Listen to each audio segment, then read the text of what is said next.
Welcome to Chris and Jen in the Morning, where it's always morning somewhere. I'm Chris. And I'm Jen. Welcome, everybody. We're really excited to have you with us this morning. I think we have some exciting things to talk about. We're going to talk a little bit about the habits of individuals who live together and dealing with that. And then we'll talk about a little bit about communication styles. Yeah, I think all stuff that is like relevant and purposeful in the real day-to-day lives of everybody. Yeah, absolutely. So I've seen this trend on social media around like just weird things that like I say it's weird things that couples do. So for example, there's like a viral trend of couples using I don't know if you remember Britney Spears' Toxic, which I hope you do because that's one of her originals. I remember. I do remember.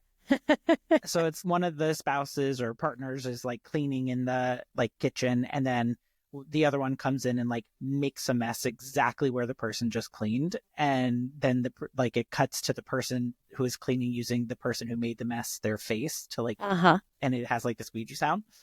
So that's one. Another one that I've seen a lot of is like the type A and type B people, and so like it shows them moving through the house together and how one person gets up and leaves the chair out, goes to the cabinet, leaves the cabinet door open, and then the other person is coming around them and like pushing the chair in, closing the cabinet, putting the dish in the sink. So that's another one. And then the other one to me is also a little odd, but I think, you know, people try to find the endearing things about the people they live with. It's called like leaving signs around the house that they are thinking of you. And so like then when they first come in, there's like the shoes that are right in the entryway. The laundry is like right next to the laundry basket instead of in the laundry basket. Which some of these I look at and I'm like, look, okay, first and foremost, I just want to say, I understand this is a social trend thing. People like likes, reviews, all those things. I totally understand. But then part of me is like, are people really doing this? Like, so this is what I thought when you sent me those videos as a part of our pre-work. I watched them and I was like, this isn't about odd habits. This is just about type A personalities being annoyed at type B personalities for not cleaning up after themselves. That's all that these videos are about. This is just about one partner is messy and one partner is neat. And the neat partner is irritated at the messy partner. And it just tells me all I need to know about what kind of person you are, because you're the one going around. See, I don't think that closing I am the cabinets and cleaning. Yeah, I my think husband would never leave a cabinet open. Like, I think there are a couple for me that I'm like, do people really do this? So like leaving the cabinet door open to me is like one of those things. Like you open a cabinet to get something out of it and then you just walk away from it. Like, what animal raised you? I mean, I think I am both. I identify as both. Like my ADHD self does find that I am in the middle of something and then I start something else and I see something and I start something else and I start something else. And then all of a sudden, like I'm 3 states away doing Someone can something. Come in and trace your exact steps of where you've been. A stream of conscious. And especially when I'm like, when the ADHD is really like amped up, because it's not like that's turned all the way up all the time, but particularly when that is like really loud for me, it definitely happens. And my dear husband, our beloved producer, is just has learned to accept that over time. But I also am the person that will come into the kitchen and see like cabinets open and be like, I gotta close all the cabinets, close all the doors, close all the, but there definitely have been times where he's like, he'll walk in and the laundry is like half in with the machine open and the junk drawer is open with like half the stuff out in little piles everywhere. And like I'm off in some other corner of the house with some other something that I'm doing, crafting something because I found something in the junk drawer that, I love that you called it like the stream of consciousness, because I do think that there's that there is like you see something and it's like, oh, now I need to go now, go do XYZ, or, oh, that reminds me, I forgot to blah, blah, blah. And so you just kind of bounce around. Growing up, my mom used to always have this saying, do the task A to Z. Meaning like if you're going to do laundry, like put the laundry in the basket, walk to the washer, put the clothes in the washer, start it, be mindful that you've started it, so then you can go put it in the dryer. So you're not like stopping someone else. So I think maybe that has just been like ground into me. It's very logical, right? Like that's a very logical way of thinking. So if I'm in my logical headspace, like, yeah, that makes total sense. If I'm in my like, I don't know, something's really triggered my attention span challenges, then I am sort of all over the place, and it's not like, certainly it takes a lot of effort and active choice to not do that. And it's like the impulse control ability to go start something else is just not present. Whereas normally I think that impulse control isn't so loud for a lot of people. Or it's not even always so loud for me. But then also sometimes I'll get into something and then I'll get overwhelmed by the thing that I'm doing more quickly than what I thought. And then because I'm overwhelmed, I switch to something else that is less overwhelming. And that just starts the snowball. So what I think is those videos are people who either understand their partner but still get annoyed by it, or just don't understand. Look, I think it's you have to find a balance. You sharing what you just did around like the way that your mind kind of takes you through a task or a like feeling overwhelmed. So here in the city, we don't have our own washer and dryer. We go to a laundromat and stuff. And I do find myself getting highly annoyed when people don't show up when their washer or dryer is done, because if it is on the weekends, like that's when the majority of people are doing laundry. And so you're taking up space. But then, so I'm annoyed because you're stopping my day and you're a stranger. Yeah, so you're like, how could you be so thoughtless? And they're just in some other, they're not being thoughtful, which is different than being thoughtless. Correct. But I think that how you just described that, like that is not a journey that I frequently go on, where I get easily like distracted and start like chasing the things.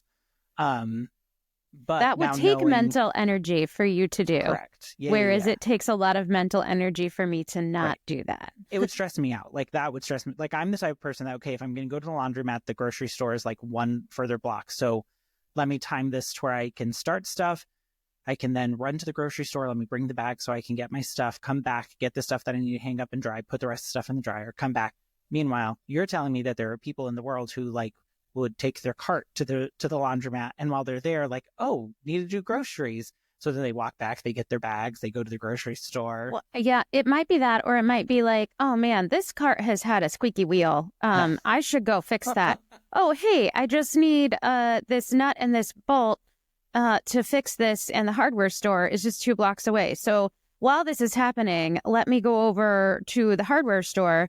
And then you're in the hardware store and you can't find the nut or the bolt, and you get distracted by something else, like some other project that while I'm here, like I might as well look for this and that. And then that takes you on a journey to the yarn store. And then never want to do laundry with you. That's why it's so great that my washer and dryer is here in the house. Because I don't have to that I miss. I don't have to be aware of, like, it annoys me when other people have not moved their laundry when I am in the middle of trying to do laundry, but I am not. I have to be very conscious of thinking about if I am doing that to other people, which I tend to not think about. Well, so that brings me to the conversation that Frank and I had about this topic, because before he and I moved in together, I lived by myself for maybe like a year and a half. And then he had been living by himself for many years. And so we were just talking about like weird things. And I want to be clear, like, I'm not talking about like people's icks. Like, I think there are some things that are like, I'm not like, I don't really care. My main thing is like things that like you didn't know, or like you didn't really knew that irritated you until someone else like was there. And so when he and I were talking about it, for me, one of the things was like bread. I did not grow up keeping bread in the fridge. Like, it was kept on the counter. It was kept in a bread box. But when I started living with Frank, he keeps the bread in the fridge, which makes sense whenever like you don't eat it long, or you don't eat it very quickly, and it helps like preserve it. Or if you live in a high humidity area, right, then the bread molds faster. Yeah, exactly. So I had to like learn that to put the bread in the fridge, because he's like, Christopher, you'll have the bread on the counter again. No, I think for me, it was more like why are we doing this again? Why? This takes up a lot of space, because you also can't like put stuff on top of it. Like, unless you want flat bread. But like, you could put it on top of stuff. Correct. Yeah. Every time I've opened your fridge, it's very like organized. It's not chaos. And then like in my fridge, it's like a lot of chaos. It's just very chaotic in the fridge. My main staples in the fridge are yogurt and wine. And Frank enjoys diet soda, so we have diet soda in the fridge. But I mean, it's like the leftovers that I insisted we put into a Tupperware that then, I wait till the end of the week or the next week for it to be thrown out. That's an exaggeration. We do eat leftovers, but I've been with you when you've insisted that we take the leftovers, and I'm like, Jen, we're going to a Broadway show. It doesn't make sense to take it. I didn't take the leftovers at the lunch that we had, because I knew we were not going to be anywhere. But I did make Ace put that cream cheese bagel in his backpack and carry it around all day in the heat. You sure did. I wasn't ready to let go because I didn't want to eat the rest of it, but also it was the best bagel in New York City. So, so another one that we talked about was dishes in the sink. So like, he does not, I do not mind leaving dishes in the sink through the day. It does not bother me. I thought that your constant cleaning of the dishes in the sink was a you thing. That's a Frank thing. Yeah, that's me flexing for my husband. Because when I am home by myself, I will let stuff stay in the sink until the end of the day, and then I'll just wash it all at one time and be done. Which I don't think he minds. Like, he'll let them pile up like through the morning or afternoon, but like, he does not want them left in the sink overnight, which I agree. Like, I don't want them in the sink overnight. That causes bugs and all other things. But so that was something like I had to learn as we were living together, was like, oh, don't just like put stuff constantly. So I was watching this this little short that was a trick I've learned to manage my ADHD, and it was just, don't put it down, put it away. And she just kept saying over and over again, don't put it down, put it away. Don't put it down, put it away. And I was like, oh, that's helpful. Except for my biggest challenge is, where does away mean? Like, there are a lot of things that you know where away is, and there's a lot of stuff you don't know where away is. And so then I'm just standing there holding the item. But I guess you can't pick up another item if you do that. So I don't know. I'm going to try and incorporate that. Don't put it down, put it away. We'll see how that goes. I'll start saying it out loud here at home, and I'm sure that the boys will want to spear me. When Ace, we've been married 20 years now, almost 21. I can't believe it's been almost a year since we were there renewing our vows in Central Park. But we've been married 20 years now, and when we were very first married, I actually paid somebody to tell me not to refold the towels when he folds the towels, because I can't be both, irritated that he's not folding the laundry and then redo all the things that he's done, which is logical. It's just not emotional, right? And I wouldn't say, I wouldn't say I'm like type A. I wouldn't say that. But maybe that's the problem, is that I tend to be that way. And so then if I can't get it to be just the way I want, then I'm overwhelmed and I just give up. Yeah. But there was always something about like a small space, like a towel closet, where everything could be exactly neat and the towels folded with all of the corners matching exactly and like in their space and looking exactly neat, so that when you're stressed out, you could just open the closet door and look at it and go, okay, everything's going to be okay. And that I would say Ace and I are very different in that respect. But this actually works out really well for us because he's really good at quickly picking up the big space to make it look good. I actually have zero skills in that. I'm like, get so overwhelmed by too big of a space and too many different things that have to happen. Yeah. So he will just like put it all somewhere, and then I will go and like reorganize the somewhere that everything went. It probably is better for me than it is for him because it just irritates him that I pull everything out of the somewhere to organize it. So I'll spend like all day cleaning the pantry, and the pantry looks like just so amazing. And he's just like, but like you spent 4 hours cleaning and the house still is a mess. And You're like, by cleaning the house, I meant I'm cleaning the pantry. yeah, he will clean and just shove everything into the pantry, and then I'll open the pantry and I'll be like, oh my God, it's so stressful. So when we figure our balance out together, it works really well. But we you know, I think 20 years of having to like not say the things you want to say to each other sometimes because you realize that it may irritate you, but also like it is who the person is. Right. And now if we can figure out how to like balance that with each other, then I think that works out to our benefit. Maybe also I feel like it works out to my benefit because if people are coming over, they're not going into the pantry. So he's better at that part. Where are people not going? Let's put stuff there. Because he's better at it logically. Like he should be the one to do it. I mean, play to your strengths, right? Yeah. Sure. So one of the things that I try to teach Alex when Alex was growing up is if you're overwhelmed by cleaning your room, just pick, go find 20 things that are green and figure out where to put them. And I taught Alex that because that is like how I deal. Like, yeah, that's I remember my mom always being like, clean your room. And it would be days and I just couldn't. It's not like my room was large. It was not large. It was just overwhelming. So I would pull she's like, clean your room. And what I would do to clean my room is pull every book off the bookshelf and spend hours reorganizing the books and starting over again and again until I had them the way I wanted them, because I couldn't figure out, should they go visually in size order?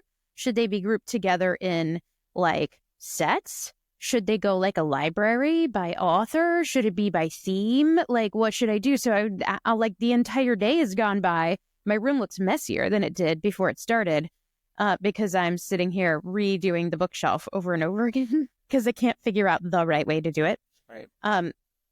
So I've come by this honestly. This was how I always was growing up. It's just I'm more aware of it now. And I realize this is where I get stuck. So like one of the guilty pleasures that I really have been thinking a lot about is, could I pay somebody to come in as an organizer and just give me a place and a home for all the things and how they should go? And then I can do the don't put it down, put it away. Yeah. Instead of getting stuck at the where it should go. That's actually a really good idea. I mean, I guess that is why there are professional organizers. Yeah, so I've turned your whole topic into cleaning habits, but really I feel like that's what the videos were about. Well, right. Like, I think it did take into consideration the little things, because I think that's the stuff that kind of gets under people's skin, and like the friction is created in those spaces. Don't you feel like there are other things? I mean, you've been married 2 years now. Going to be 2 years at the end of April. And you and Frank have been together for... We've been living together since 8 years, I think. 8 years? Don't you think there are little things that don't have anything to do with neatness, that just like kind of Yes, absolutely. rub each other the wrong way. Mm-hmm. And we like that was part of the conversation we were having whenever we brought this topic up, was like, going back to the towels example that you had, like we both had to come to the understanding that there are things that both of us would do differently. Like our approach to solving the problem, to getting something done, would be very different. But we have come to learn, like, as long as the outcome is still what we're looking for, then doesn't matter. Like, it may not be the exact way we would have done it, but at least it's done and we can like check it off the list of things. So I do think that as have like grown together and come to live together, like we have figured those things out, which I think marries beautifully with the conversation around communication styles, because I do think being able to have that open dialogue and understand how to meet each other where you are is very important. And that can sometimes be a little tough when you're first starting out, when living together. Yeah, absolutely. So let's talk a little bit about communication styles. I know the first time that I took a communication styles assessment, I actually was working with you. And I think the thing that people often confuse with communication styles is they conflate it with personality assessments. And there is a big difference between a personality assessment and a communication style. And I think they can complement each other, or I more think about them like axes that lay on top of each other that can sort of spin independently, so that you can have a deeper understanding of the people in your world.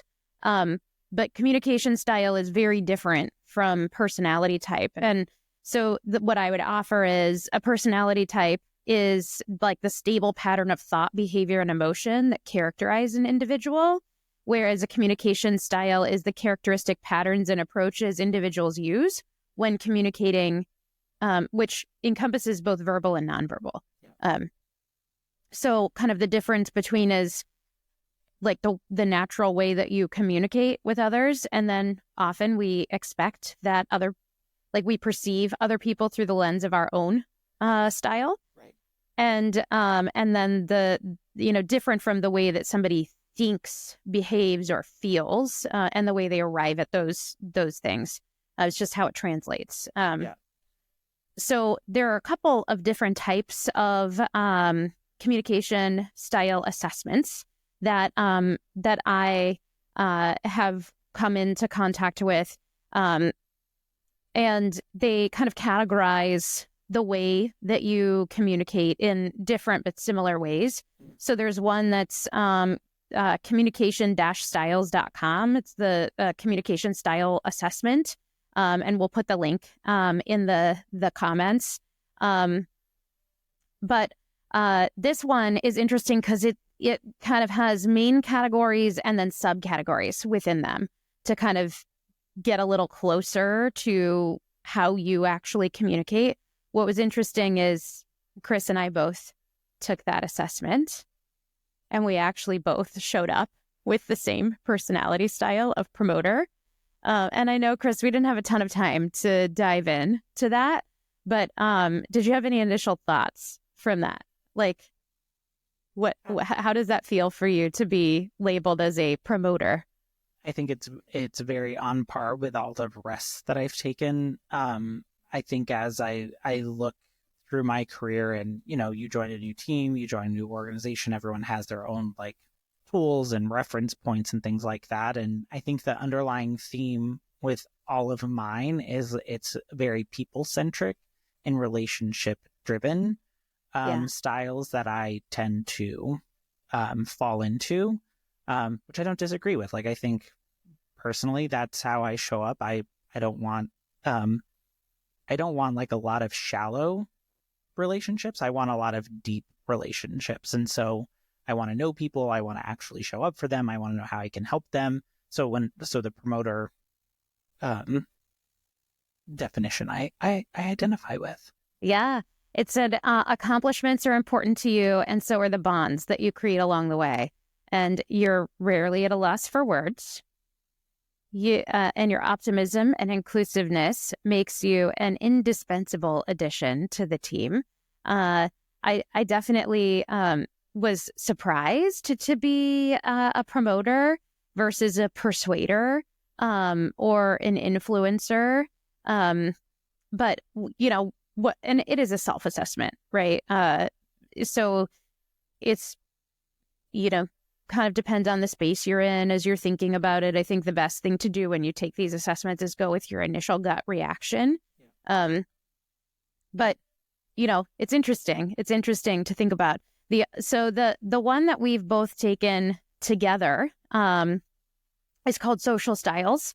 And Social Styles is sometimes just a self-assessment. We'll put a link to a free template where you can walk through this for yourself as well in the comments if you want.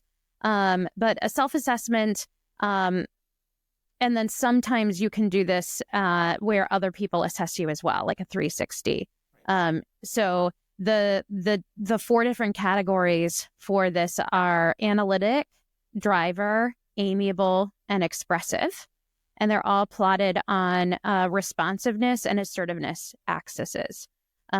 So high responsiveness is people-oriented. Low responsiveness is task-oriented. And then low assertive is ask, and high assertive is tell. So are you more oriented towards ask or tell? And are you more oriented towards people or task? And actually, Chris, I think you have a different kind of explanation of the responsiveness axis. The way that I understand that is whenever I originally went through this over a decade ago, the axis or the either end was emotions or emotes or controls. And so to me it came across more as like you're someone who like your emotions are what kind of take you on your path versus your ability to control the way that you are feeling and the things that are happening around you. And so in your communication. Correct. And so that's why whenever you were telling me how the axis that you were looking at, I was like, oh, I don't know if I identify with that one because that's not necessarily the way that I went through this. And again, it was over 10 years ago. Well, I do think like if you are focusing on the task, you are more controlling your emotion in the situation because you're just focusing on the outcome of what is to get done or whatever, versus if you are more on the people side, you do tend to be more of the like the emoting aspect of that, like the control versus emote and the people versus task. I think it's saying the same thing, just put a little bit differently. Yeah. So when I think about like, am I a driver or am I an expressive? So as I'm communicating, I'm doing that assertively, but am I doing that in a way that's both on the high assertiveness end? But am I doing that in a way where I'm just focusing on the what has to get done? So it's not really about emotions. It's just about what has to get done. Right, or am I doing that in a way where I'm focusing on the people side of it? So, which is an interesting lens, I think, to bring. And I think the thing that I appreciated about going through this assessment back when I did, the organization, you did your self-assessment and you also had others, like you had to choose like how people perceive you. Correct. Yeah. And so you basically got two categories, if you will. And so I was a double expressive. So like I saw myself as showing up as someone who is about relationships, that my communication is usually, I don't tend to hide things or, yeah. You're not wondering what I'm thinking, I guess is what I'm trying to say. I say it, how in the moment. And so at the time, at the organization I worked at, like that, I think it was tough to receive that because I think it wasn't necessarily a style that was greatly appreciated. Interesting. But I do think that's a really important point to double click on. Like, just like with whether you're doing a personality test or like a strengths test, there really is no bad style here. It's just about understanding yourself and empowering yourself to know how you want to show up, what's your natural style versus when's the right time to kind of flex up and down. And then also understanding other people and how they are perceiving you, which I think is really interesting. But I think also, like, people would say double expressive, like you're doubly expressive, like you're an extreme expressive. And that's not really what it means. It just means you perceive yourself as an expressive and other people perceive you as an expressive. correct.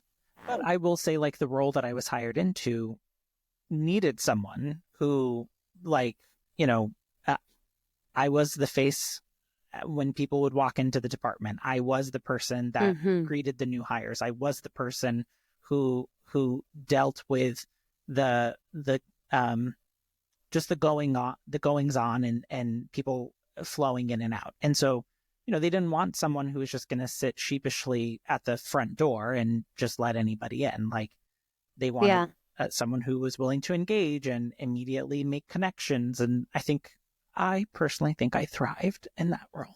I agree. It's funny because when I very first, like 1 year into my career, I started working with a team who had taken this assessment. Mine didn't take the assessment, but here I am, like a year out of college. And I think I've mentioned before how intense I was early in my career and when I was in college. And so the feedback I got is like, oh, you're definitely a driver. Like, you're a driver. And then, fast forward like probably 6 years into my career, 6 years ahead of time. So 7 years out of college, I took the assessment and I was an expressive, both how I perceived myself and how others perceive me, which was interesting when I got those results because I was like, wait a second, but I'm a driver. What do you mean? But I also think, like, there are things that you learn, and there are also like you can change. I also, though, think I probably have always been an expressive. It's just that the way that I was showing up was like more intense, like that combination of personality and communication style kind of getting conflated between the two, and also sort of where you are in life. But again, no bad. Being labeled a driver was definitely not good feedback. So I got a lot of feedback about being a driver. Like, great because you get things done, but actually it's just communication style. So it's really just the way you're communicating. It doesn't actually have anything to do with you getting things done. Well, and I think that's like a really important part to like emphasize is like, I have felt in the past, sometimes these are kind of used against you. And I don't believe like people purposefully did it that way or like approached it that way. But I think just kind of how they perceive it. Correct. And so it's about like helping. This is a tool to understand like how you show up, how you process information, how you engage with others. And I think the first time I ever went through therapy, I remember distinctly having a conversation with a therapist to, like, when they would ask me a question, I would be like, well, at work, I am this person, but in my personal life, I am this person. And they really helped me like kind of knock down this artificial wall that I built. Do you think you're different at work than you are personally? I personally do, yes. What my therapist at the time like kind of walked me through and talked me to is like this place of you are likely more of yourself just turned up at work. Yeah, I don't find you to be a different person. Oh, that's nice. I appreciate I that. find you to be the same person consistently. And I think it's not about being a different person. It's like about boundaries about what you will and won't do. Like, at work, Oh, so I think I am just, I am who I am. Like, I'll show up who I am, and I'm pretty consistent in that. Um, I I think depending on how I am feeling, I may have, certain things turned up or turned down. There are times when I'm a little more antsy and edgy, and I think almost rarely am I ever like calm and relaxed. But like I am who I am. Um, but I will say, like, there are things I would joke about or laugh about or maybe be more relaxed about when I'm not at work versus when I'm at work. Like, things that I will and won't do. I have different boundaries for what I think is appropriate for the setting. But I would say that that's not just a work thing. Like, that's in my personal life too. There are things like different settings that I would be in where I would show up differently. Not as a different person or a different personality, but just, I love that example of turned up or turned down. Like, I'm not going to walk into a room of strangers and start talking about controversial topics, but it doesn't mean that I'm not willing to engage in a conversation about controversial topics. Well, and I think the reason I started therapy was because I was on my coming out journey. And so for me, it was you were like compartmentalizing. That I knew, right? Work was something that I knew I was comfortable with. Like, there were clear boundaries, there were clear like expectations. Whereas I'm in my like mid-20s at this point, trying to figure out like dating and approaching people in social settings, and like, I don't know, like I just felt awkward in my own existence at that time. Yeah, you may have been feeling like you were living a double life. So you were kind of having this, I'm a different person at work and at home. I find you to be the same person consistently, just for the record. And I really like that person. I mean, we've known each other for what, almost 15 years now. So, oh my gosh, birds of a feather, they flock together. And it still surprises me when I see how similar we are on things.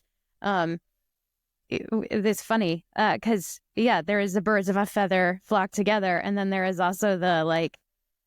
I think Ace and I think similarly about things, but we approach the way we think about it in a very different way. Like, we are opposite in many ways, and like that whole aspect of like yin and yang.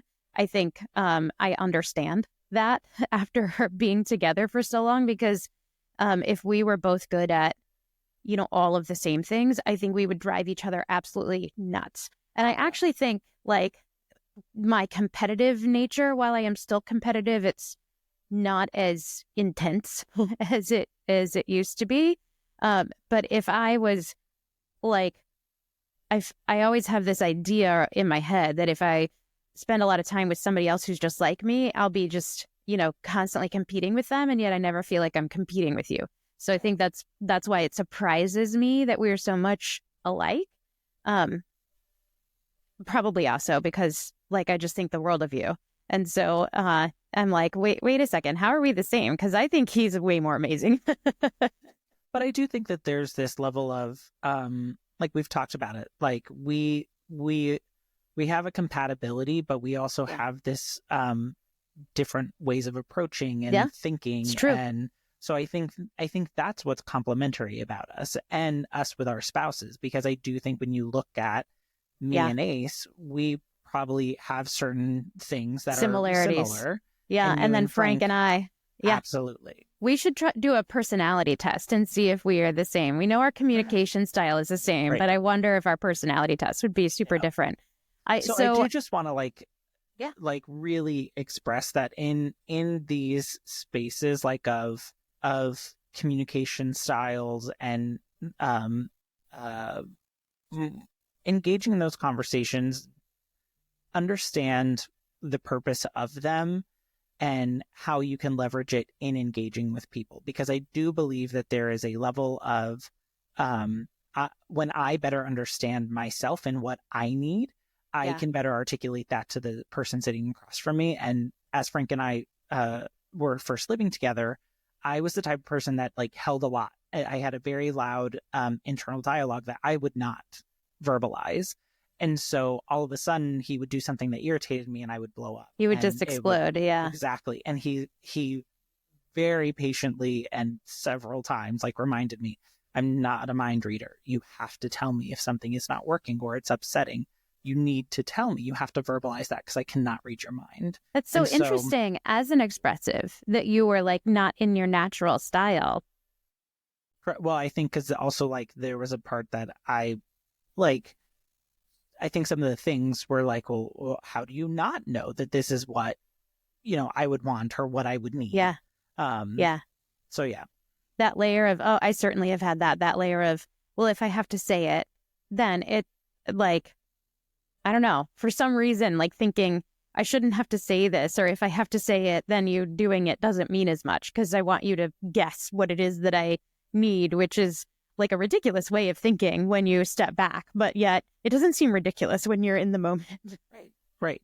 So I do think that these are great tools, and whenever they are used correctly to help people versus judge them, I think they can do some amazing things. Exactly. It's like that level 2 listening for understanding, not listening for agreement. Level 1 listening, which is the listening that you kind of do, most people do without thinking about it, is like, I'm listening to see if I agree. And then level 2 listening is, listening to understand more versus, you have to set aside that like impulse to say, do I agree with this or do I not? And instead just go further and explore more. And so I do think it's really important to approach this from an understanding, and it's understanding of self and then understanding of others, I think are both really important. So one of the things that was really helpful for me is, I took this assessment and understood more about how there are different communication styles. So not everybody shows up just like me. Not everybody thinks just like me. Like there are different ways of thinking and of communicating. And so I, as an expressive, I think out loud.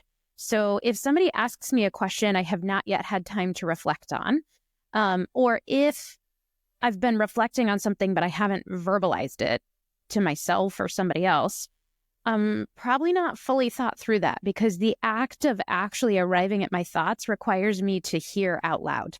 And so learning that about myself, and also learning that other people don't always arrive that way. I had a leader who I greatly adore and respect, and he was an analytic communication style. And so he wouldn't express naturally what his thoughts were until he'd arrived at his final thought on the matter. And then when he said it out loud, that's what he thought. And so I learned that if he asks me a question and I start just responding to him, but it's not something I've thought about before, his perception was, well, that's my final thought on this matter. And that was not at all the case. And so I learned that what I need to do is start saying, well, let me think out loud, or let's think about this together, or that may not be the place for me to think out loud. So like if I'm in a boardroom, probably not the place to be thinking out loud about my thoughts. So if I'm asked something that is, not something I'm prepared to respond to, it's, hey, great, let me take that away and I'll come back to you and follow up. Instead of just leaning into my natural tendency and sort of rolling along as the wind blows and sort of thinking on the fly, because then, I may it may seem to other people like I'm changing my mind. It's just that I haven't arrived at my final thought yet. Right. And I do think that there are, like, that's when I say that these tools can help people understand, because I have learned when someone gives me something, I have my initial reaction to it, and I have to say that or express that, but that is not my final say in the matter. So I, if I cannot get there in the time of that conversation, I will say, can I just sit with this for a little bit? And you've said that to me yesterday. I did. But I do find like there are people, I've worked with people who are double analytics. And so I know, do not like go in to that conversation without having data, statistics, facts that you can use to explain and help take that person on that journey. Because they're going to need to think about it before they communicate what their response is. Well, actually, I think the better approach, well, I shouldn't say the better. I think the approach that worked well for me is understanding I was working for somebody who was an analytic. And so we weren't going to show up, have a conversation, talk it out, and arrive at the end like you would with an expressive. Right. What helped is if I were to send him something ahead of time for him to read, give him time to internally reflect, and then we could talk about it. And usually that conversation would be pretty quick, and then we would arrive at a decision, which, for me, if somebody sends me something beforehand, like, great, but I'm not going to process through this until we've had a chance to talk about it out loud. I also have learned that, depending on the setting, like you need to understand that about yourself so you can find your safe place to go talk about something ahead of time so that in the right spaces, you're able to show up. And I'm not saying like it's bad for me to show up as an expressive that needs to talk through something. I just need to understand that so that I can be in control of when I'm doing that and how others are perceiving it. Because if I'm always showing up as an expressive and somebody else is always showing up differently, then we are like talking past each other and causing friction. And I think like the opposite of those quadrants, the expressive and the analytic, the driver and the amiable, like they tend to have the most friction in the way that they're communicating because they're coming at it from these like opposing angles. And so if you don't understand about somebody else how they're communicating with you, you can perceive that in that wrong. So if there's somebody who is an analytic communicator, and that doesn't mean they are an analytic thinker, it doesn't mean that, like they have deep analytical skills, it just means that's their communication style. They need to kind of have some quiet time to process through something. And I'm just on and on and on and on, offering new thoughts and wanting them to like input and go back and forth. And like they're trying to meet me there, but that is not where they're at. Yeah. And so like just being thoughtful about if I want something, an end result out of the conversation, how do I help respect to the space of the other person? And then how do I help them respect the space for me by helping them understand where I'm coming from? Because oftentimes, even if you're in those opposing ways of communicating, as long as you understand the other person, you can flex to that. Right. And every training that I have ever been in where any of these types of tools have been leveraged, they make a point to say to have a strong team and a team that it can really get stuff done, you need a mix of all of it. Like whatever the styles are, the importance of having people on your team who are able to operate in any and all of these are very important. But I think to have a strong team is to understand like what the importance is of these different styles and how to best leverage them, on projects, trying to get stuff done. Even in relationships, like knowing like when it's best for me to step up and show up for me and my partner versus, hey, this is an area where they're better at, so I'm going to let them, take the lead. It takes all types. Absolutely. So there's your natural style, which is if you're not being like thinking about it, you're not under any specific like environmental or emotional state. That's just naturally how you're going to show up. And then there's versatility. So that is understanding, one, how to control, like how to be in charge of, I should say, how you show up. So for instance, as an expressive, that doesn't mean that I'm bad in a boardroom, even though, you don't want to bring your expressive self to the boardroom, like full on at 100%, right? Like your think out loud self is not the self that you want. Although being an expressive means that I can articulate things, right? Like so that's good for that kind of setting. So I think it's not about pigeonholing yourself into how you will always show up or what you can and can't do. It's about understanding your natural tendency. And then when you want to turn up different aspects of that tendency and turn down different aspects of that tendency. And then if you're constantly in a place where you have to flex to a different style in order to be successful, then maybe you're not as comfortable and you want to decide maybe that's not where I should be putting a lot of my effort. But it does not mean at all. Like, so if your natural communication style is amiable and you are in a job where you are, like a union negotiator, like maybe that's stressful, right? Like, because there's a lot of conflict there. So, kind of thinking about that, but it doesn't mean that you cannot bring other aspects of your personality to the table, because maybe you being an amiable actually really helps you in negotiation. So I think understanding that is great. I also think, understanding how you naturally show up normally and then how you show up naturally when you're under stress.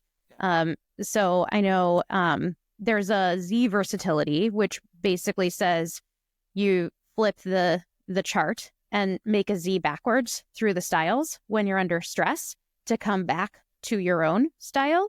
Right. So as an expressive, then if I'm under a lot of stress, I would naturally show up first as a driver and then make my way back through. So what is it? Is it driver?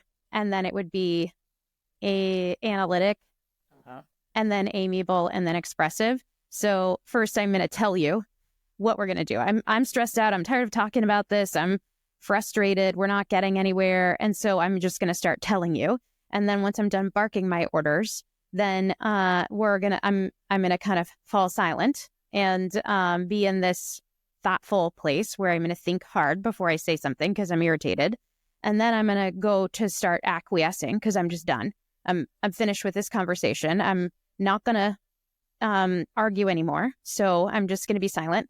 And then I'm going to move all the way back to expressive and tell you all about how I feel about the whole experience.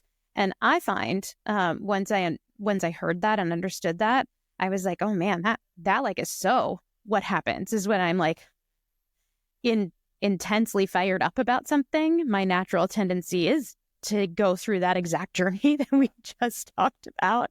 And other people that I work with who are also expressive that I currently work with, like I see when they do that same thing. And then I kind of know, okay, wait, this is a tell for me that they're sort of fired up. And how do we de-escalate this situation so that we are all more comfortable in the way we're communicating? Right.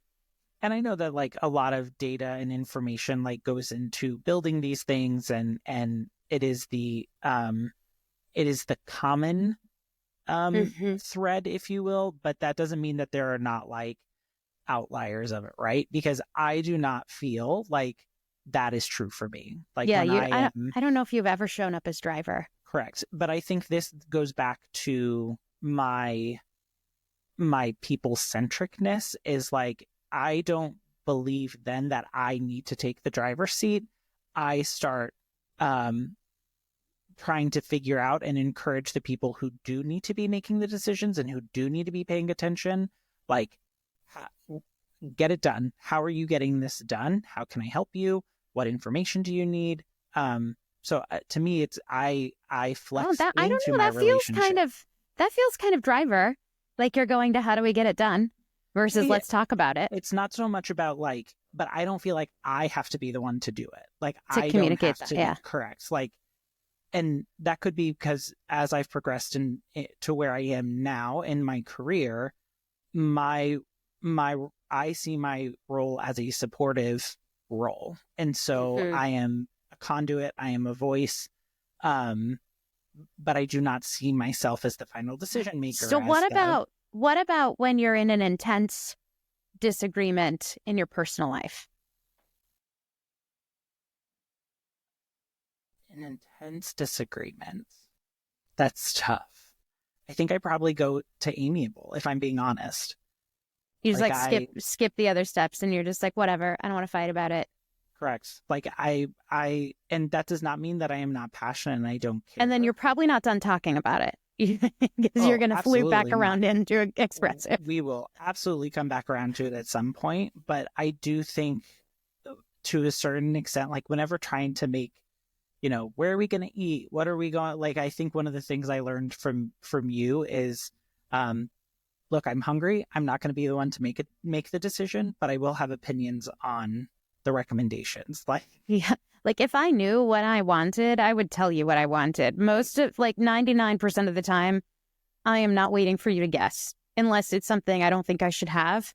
And I will only acquiesce if somebody else says it out loud. That's like 1% of the time. Like 99% of the time, if I know what I want, I'm going to say it. It's just that I don't know what I want, but I can certainly react. I know what I don't want. but like with the Which drives my husband crazy, by the way. That would be on the first list of things we talked about, the things that, make your partner crazy. Yeah. The communication styles that we kicked off started talking about. It was interesting because one of the questions in there was talking about like or it wasn't a question, it was like, what do you most identify with? And one of the things like it gave us 4 words, right? And you have to choose the one you most identify with.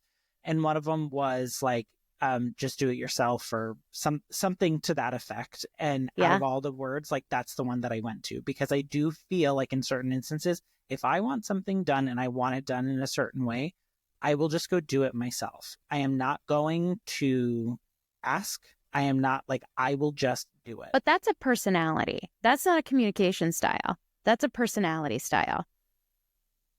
That's a how you behave, not about how you communicate, like verbal and non-verbally.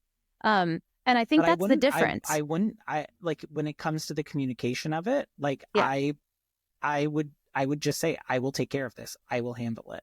Yeah, that's driver. And that's on the same axis of assertiveness, right? So, and also it is an axis. So you can be in a category and just kind of closer to the line where you are more likely to dip into one or the other. But I also think you're under stress at that point, like you're irritated. And so your driver is coming out. That's your Z versatility coming out. You may just not be like, you kind of you may be withholding the way that you want to communicate and not saying, I'm just going to go do this because you don't want to show up that way. But if you were to be speaking, that would be what you were saying externally. It's what you're saying internally, which is interesting. So I recently started therapy again. And as I think is good for everybody, by the way. Love it. But as I was talking to this guy, we were going through like what my career is, what all the things, and we get to a place where he's like, it sounds like you're in a lot of places where you don't get to express yourself. Like you're allowed to have your own like thoughts, feelings, opinions, and all of those things, but you feel like you're in spaces that you don't like those things you don't get to be coddled, essentially.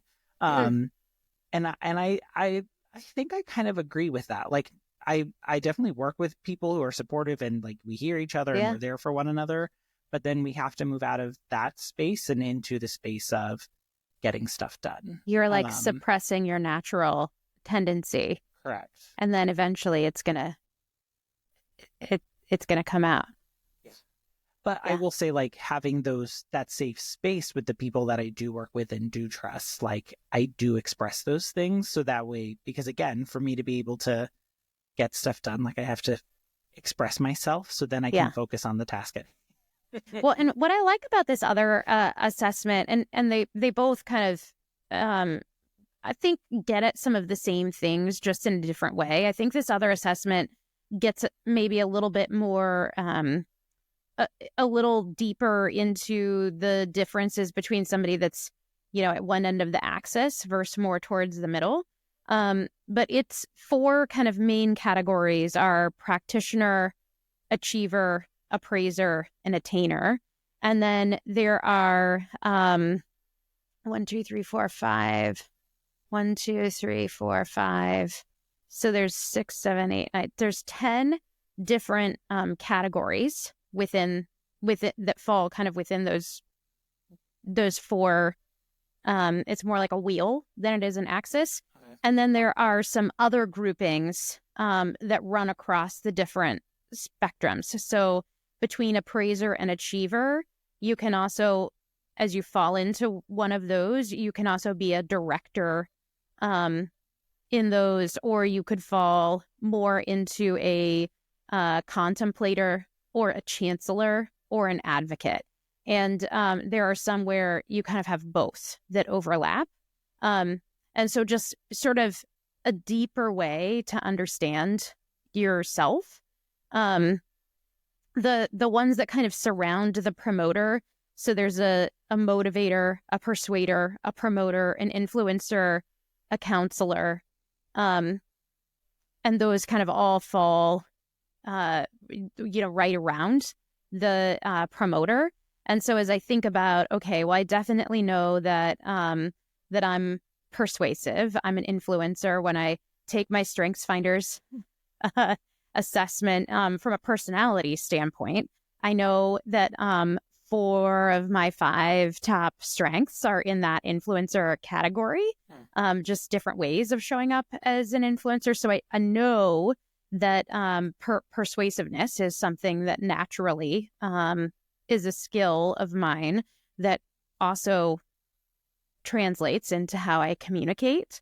That you wouldn't have a high strength of persuasiveness and be like an amiable communicator. Those don't really go together, but you could have high persuasiveness and be a motivator versus, a counselor versus, so it's interesting that you can kind of dive in a little bit deeper to understand yourself better. But I also think everybody should remember these are self-assessments. So this is sometimes it's, as an overthinker, sometimes it's hard to go, well, wait, I feel like I relate to 3 of these 4 items. And you just kind of have to go, well, which one do I feel like, I relate to most often? And that is where I feel like it's helpful for people that know you really well to also take the assessment about you and then figure out all right,